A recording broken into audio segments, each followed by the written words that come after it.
À la recherche à la fois de vérité et de radioprotection, ils s'organisent en associations d'entraide, là où ils sont directement victimes d'un accident nucléaire, comme à Tchernobyl ou à Fukushima. Mais ils sont de plus en plus entendus par ceux qui, dans le monde, sont conscients qu'ils peuvent devenir eux aussi des victimes de l'atome. D'où l'idée d'établir des ponts entre scientifiques et citoyens, de faire converger toutes ces résistances à la désinformation. D'autant qu'entre les deux, des responsables politiques commencent à prendre conscience de leurs responsabilités en cas d'accident, dans leur pays, dans leur région. Certains, prenant acte de la carence des États, initient, comme en Corse, une étude épidémiologique pour évaluer l'impact du nuage de Tchernobyl sur la santé de leur population. D'où l'idée de poursuivre demain notre forum en nous posant la question: que pouvons-nous faire ensemble? Que pouvons-nous faire ensemble pour que la vérité sur les conséquences sanitaires des irradiations externes et des contaminations radioactives internes engendrées par l'industrie nucléaire civile et militaire soit établie et reconnue? Avec les scientifiques ici présents, des élus, des représentants d'associations citoyennes de différentes régions du monde, nous nous demanderons quels peuvent être nos objectifs communs, quelles peuvent être nos actions communes, par quel pont, par quel réseau à construire pouvons-nous faire converger nos efforts vers cette vérité.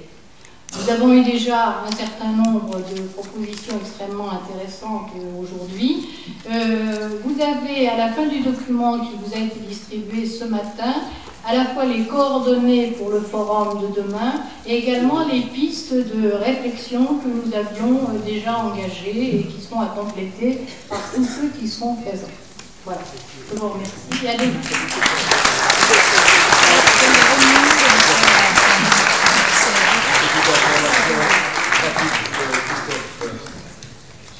Alors, avant que nous nous quittions, je voudrais vous donner la liste des soutiens qui nous ont permis de financer ce forum.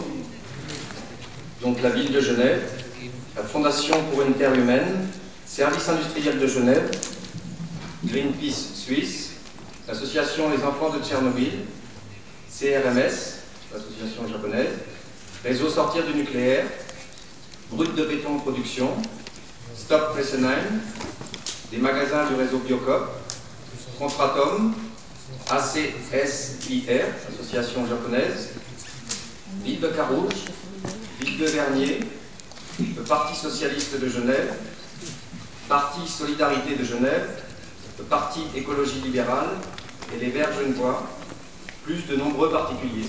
Donc merci à tous ceux-là pour le financement du forum. Alors, maintenant les détails pratiques pour continuer la soirée. On a pu obtenir de